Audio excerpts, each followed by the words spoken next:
नमस्ते। इतिहास में ना कुछ कहानियां ऐसी होती हैं जो बहुत बड़ी होती हैं पर अक्सर हमारी नज़रों से छिपी रह जाती हैं। आज हम एक ऐसी ही कहानी की बात करने वाले हैं।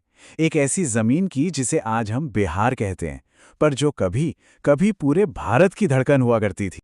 तो ये है आज का बिहार, भारत के पूर्वी हिस्से में बसा हुआ एक राज्य। पर जानते हैं, ये जो नक्शा है ना, ये जितना साधारण दिखता है उतना है नहीं। इसके अंदर एक ऐसा शानदार इतिहास छुपा है जिसने एक जमाने में पूरे के पूरे सब कॉन्टिनेंट की, हाँ, उसकी तकदीर लिख दी थी। आप जरा एक पल के लिए सोचिए, क्या हो अगर यही जमीन, जिसे आज कई लोग पिछड़ेपन से जोड़कर देखते हैं, कभी कभी इस पूरे विशाल इलाके का पॉलिटिकल, स्पिरिचुअल और इंटेलेक्चुअल, मतलब राजनैतिक, आध्यात्मिक और बौद्धिक सेंटर रही हो। चलिए इसी सवाल का जवाब ढूंढते हैं। तो उस सवाल का जवाब हमें मिलता है एक राजनीतिक क्रांति में, एक ऐसे एम्पायर के जन्म में जिसकी जड़ें कहीं और नहीं बल्कि इसी मिट्टी में थी। और ये कहानी है मगध के उदय की। आपको पता है, पुराने जमाने में भारत कोई एक देश नहीं था, बल्कि छोटे छोटे राज्यों में बटा हुआ था। इन्हें कहते थे महाजनपद।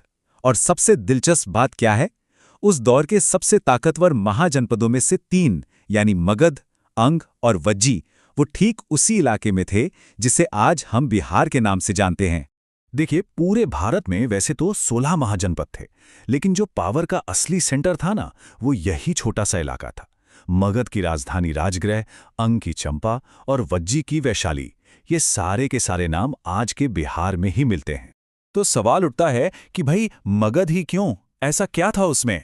असल में मगध के पास कुछ जबरदस्त स्ट्रैटेजिक एडवांटेजेस थे। सोचिए, उसकी राजधानी 5 पहाड़ियों से घिरी थी, मतलब एकदम सेफ। गंगा जैसी नदियों की वजह से जमीन बहुत उपजाऊ थी, हथियार बनाने के लिए भरपूर लोहा था और जंगलों से लकड़ी और लड़ाई के लिए हाथी भी मिल जाते थे। ये तो मतलब एक अनबीटेबल कॉम्बिनेशन था। और इन्हीं सब फायदों का इस्तेमाल किया बिंबिसार और चंद्रगुप्त मौर्य जैसे ब्रिलियंट रूलर्स ने। उन्होंने यहां से एक ऐसे महान साम्राज्य की नींव डाली जिसने सचमुच भारत के इतिहास का रुख ही मोड़ दिया। तो चलिए अब इस कहानी के पीक पर चलते हैं, उस दौर में जब बिहार से चलने वाला ये साम्राज्य अपने सबसे मशहूर शासक के राज में अपनी बुलंदी पर था। और ये कोई छोटा मोटा राज नहीं था, बिल्कुल भी नहीं। 3री सदी ईसा पूर्व आते आते मौर्य साम्राज्य ने लगभग पूरे भारतीय उपमहाद्वीप पर कब्जा कर लिया था। और इस इतने बड़े एम्पायर का कंट्रोल सेंटर कहाँ था? बिहार की राजधानी पाटलिपुत्र में। लेकिन फिर इतिहास में एक तारीख आती है जो सब कुछ बदल कर रख देती है। 261 BCE, कलिंग का युद्ध। ये सिर्फ एक लड़ाई नहीं थी, ये वो पल था जब एक राजा की जीत पूरी इंसानियत के लिए एक टर्निंग पॉइंट बन गई। उस जंग में जो तबाही हुई, उसे देखकर सम्राट अशोक का दिल पूरी तरह बदल गया। उन्होंने बौद्ध धर्म अपना लिया और फिर अपनी पूरी ताकत तलवार चलाने में नहीं बल्कि धम्म को फैलाने में लगा दी। धम्म यानी सही आचरण और सबकी भलाई का एक यूनिवर्सल लॉ। ये एक ऐसा बदलाव था जिसकी किसी ने कल्पना भी नहीं की। पर यह जमीन सिर्फ पॉलिटिकल पावर का सेंटर नहीं थी, नहीं, ये विचारों की भी जन्मभूमि थी। यहीं से दुनिया के 2 महान दर्शनों, 2 ग्रेट फिलॉसफीज ने जन्म लिया। जरा सोच कर देखिए, एक ही जमीन पर 2 स्पिरिचुअल रेवोल्यूशंस एक साथ चल रहे थे। एक तरफ गौतम बुद्ध को बोध गया में ज्ञान मिला, तो दूसरी तरफ महावीर स्वामी को भी इसी इलाके में कैवल्य ज्ञान की प्राप्ति हुई। मतलब बुद्धिज्म और जैनिज्म दोनों की जड़ें इसी मिट्टी से जुड़ी हैं।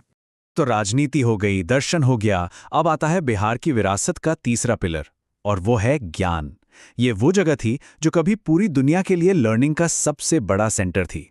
गुप्त वंश के समय, जिसे भारत का गोल्डन एज भी कहते हैं, यहीं पर दुनिया की सबसे पहली और सबसे बड़ी यूनिवर्सिटीज में से एक बनी, नालंदा विश्वविद्यालय। इसका स्केल जरा इमेजिन कीजिए, ये एक रेजिडेंशियल यूनिवर्सिटी थी जहां 10,000 स्टूडेंट्स रहते थे। और यहां सिर्फ भारत से नहीं, चीन, कोरिया, तिब्बत, इंडोनेशिया, कहां से स्कॉलर्स पढ़ने आते थे। और लाइब्रेरी, अरे कहते हैं वहां की लाइब्रेरी में 90 लाख से ज्यादा मैन्यूस्क्रिप्ट्स थीं। 90 लाख! ये तो ज्ञान का एक समंदर था, सचमुच। तो चलिए अब इस शानदार अतीत से वापस आज के दौर में आते हैं और ये देखते हैं कि वो इतना बड़ा ऐतिहासिक इलाका, आज का बिहार राज्य, कैसे बना। देखिए, वक्त के साथ साथ इस ऐतिहासिक क्षेत्र की बाउंड्रीज बदलती रहीं। 1912 में यह बंगाल से अलग होकर बिहार और उड़ीसा प्रांत बना। फिर 1936 में उड़ीसा भी एक अलग प्रांत बन गया और फिर साल 2000 में झारखंड को दक्षिणी बिहार से अलग करके एक नया राज्य बनाया गया। तो धीरे धीरे वो जो विशाल ऐतिहासिक भूमि थी वो आज के बिहार राज्य के रूप में हमारे सामने है। तो आखिर में एक सवाल तो रह ही जाता है कि एक महान केंद्र की ये जो भूली बिसरी विरासत है वो इस जमीन के आज और आने वाले कल को कैसे आकार देती है। ये एक ऐसा सवाल है जिसका जवाब शायद इतिहास की किताबों से